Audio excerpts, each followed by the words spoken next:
Hello guys, কি অবস্থা সবার? যাচ্ছিলাম আমি ঘুরতে। এ হচ্ছে আমার ভাই। তো আমি তো অলওয়েজ লেট। আমার ট্রেন ছাড়া বাকি আছে আর মাত্র 20 মিনিট। তবে আমার বাসা থেকে যাইতে লাগবে আর 1 ঘন্টা।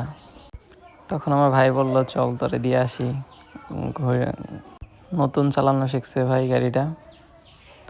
তো আমিও রাজি হইলাম, যেহেতু আমার সময় খুব অল্প। যাইতেছিলাম আর মাঝে মাঝে বিভিন্ন ক্লিপের ভিডিও নিচ্ছিলাম। আমরা উপরে দেখতে পাচ্ছি আর 8 কিলোমিটার আছে টাঙ্গাইল যাওয়ার। পাশাপাশি সুন্দর সুন্দর বিলবোর্ডও দেখতে পাচ্ছি। এটা অলরেডি বাইপাসে এসে পড়ছি। এইখানে এসে অবশ্য একটা মজার ঘটনা ঘটছে। আমার ভাই বলেছে, তোর ভাড়া দেওয়া লাগবো। বললাম, কেমনে ভাড়া দিব? বললো, তেলের টাকা তো অন্তত দিবি। পরে বললাম, কত? পরে বলতেছে 200 টাকা তো দেওয়া লাগবেই। পরে অনেক ফাসলাইয়া রাজি করাইছি। বললাম যে ঠিক আছে, চলো, যা দেওয়া যায় দেবনি। কিন্তু আমি এই টাকা ভুলেও দিব না। আপনারা বলেন দেওয়া উচিত কি? মাঝখানে যাইতে যাইতে ভাইয়ের সাথে অনেক আলাপ টালাপ হইল, একটু মজার কাহিনী শেয়ার করলাম, সেও করলো। কিন্তু সবচেয়ে ভয়ের বিষয় হচ্ছে আমার ভাই, আমার মনে হয় যে এখনই অ্যাক্সিডেন্ট করে ফেলবো। নতুন চালানো শিখছে তো, জীবনের ভয়টা বেশি।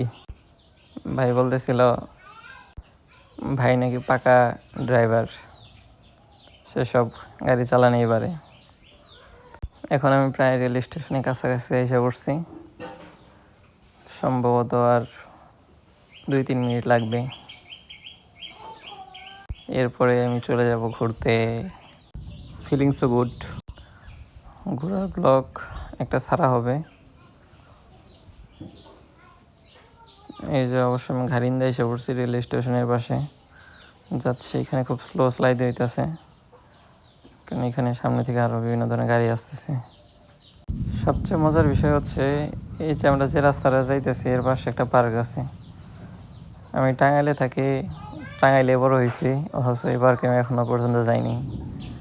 কে কে যাইতে পারে? আপনাদের জানা থাকলে আমাকে জানেন। এই ট্রেনের জন্য অপেক্ষা করতেছি, দেখা যাক কত সময় পরে আসি। টাটা।